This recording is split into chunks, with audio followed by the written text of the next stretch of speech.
Voilà, donc la semaine, donc l'événement, c'est évidemment le Festival de Bienne. Alors Festival de Bienne, Éloi, on peut en parler déjà un petit peu. C'est un tournoi, on peut dire, un peu derrière Linares ou Wekanze ou les grands tournois qu'on a vu, Dortmund aussi, qu'on a vu un petit peu au début de l'année. Mais c'est quand même un tournoi de grande catégorie mondiale. On peut le citer dans les 10-15 meilleurs tournois du monde quand même. Oui, alors pour comparer au tennis, ce qu'on a effectivement envie de faire pour vulgariser tout ça, ce n'est pas un tournoi du Grand Chelem, c'est un tournoi du Super 9, c'est-à-dire qu'effectivement il y en a une dizaine dans l'année qui sont équivalents, puisqu'il y a quand même un plateau très très prestigieux avec notamment le jeune Ponomariov.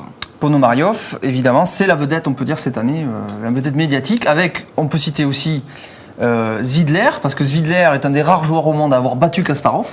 Hein, il y a de ça 2 ou 3 ans au tournoi de Tilburg, Oui. il nous l'a précisé lui-même.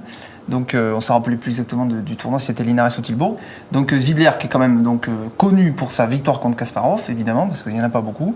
Et aussi Gelfand, je pense qu'on peut dire, c'est les 3 joueurs vedettes de ce tournoi. Oui, alors Boris Gelfand, rappelons quand même qu'il a été numéro 3 mondial, qu'il était juste en concurrence avec Ivanchuk, on ne savait pas lequel des deux allait battre Kasparov. En tout cas, ils étaient 2 à être très très prometteurs avec Ivanchuk il y a de cela, je dirais, une dizaine d'années.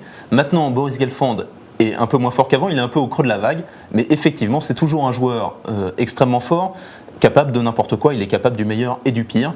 C'est un joueur donc qui calcule très bien et qui peut faire un peu ce qu'il veut. Alors,